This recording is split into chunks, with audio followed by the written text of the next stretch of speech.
The Incredible Hulk is the latest of films produced by Marvel Comics. Let us first state that the Hulk film is much, much better than the Iron Man film, for a variety of reasons. First of all, the Hulk did not subject us to propaganda bullshit about fighting terrorism, so right away it gets an extra star. However, it did glamorize United States security agencies, which spy on people and violate their constitutional rights, so we have to subtract 1/2 star. The film has 3 fights. There is some decent music and everything, though we believe the first Hulk film had much more content. This reviewer is aware of the shortcomings of the first film. People didn't like it, probably because the Hulk's appearance was substandard, and we all know how important that is in making a good film. They also didn't like it probably because it had something called a plot. The fights are decent, except there is one scene when Hulk and Abomination are running down the street to begin the final battle of Final Destiny.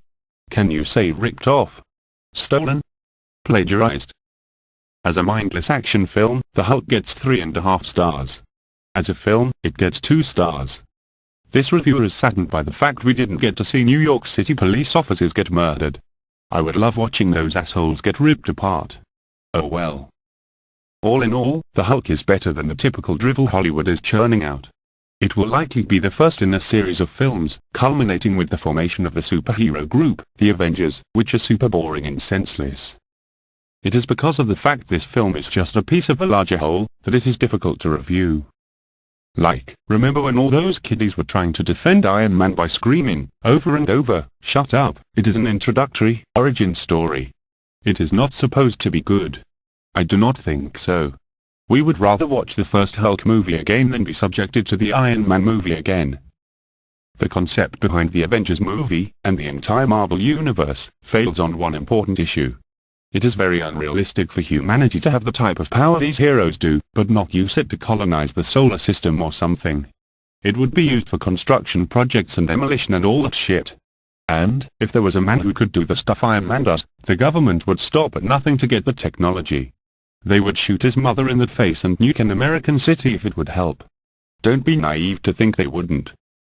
Anyway, both Hulk and Iron Man are not great films. Yes, they might have good actors.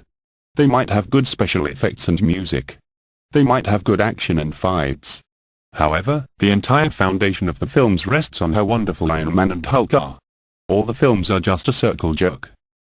The Hulk film invested everything in how big and strong the Hulk was. That's it.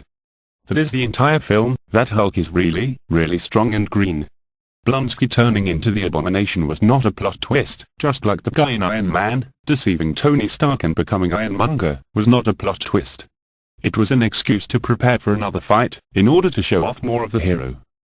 That's why, in both films, they had to fight crappy, bigger, stronger versions of themselves. Having them fight one of their better villains would take attention away from the hero everyone is trying to jerk off to. Smart people can see this. That is why the Spider-Man films remain the best, because it was something more than just trying to show how wonderful and cool and awesome Spider-Man is, like the other films did with their respected heroes. Alfred Molina was not just a bigger version of Spider-Man. Alfred Molina as Dr. Octopus was fucking badass, and he would beat both Ironmonger and the Abomination with 2 tentacles tied behind his fucking back. Of course, an exception to the Spidey films is the colossal disappointment, known as Spider-Man 3. The director could not have fucked Venom up more. What were you thinking, you jackass? Venom is one of the most popular Marvel villains, and instead of Edward Broke, we get this skinny piece of shit teeny bod parietal. The real Venom would eat Topher Grace alive.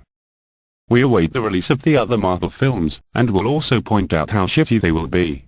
Thanks for watching, have a good day. Oh, Marvel films will always utterly destroy all films from DC, because Marvel owns DC.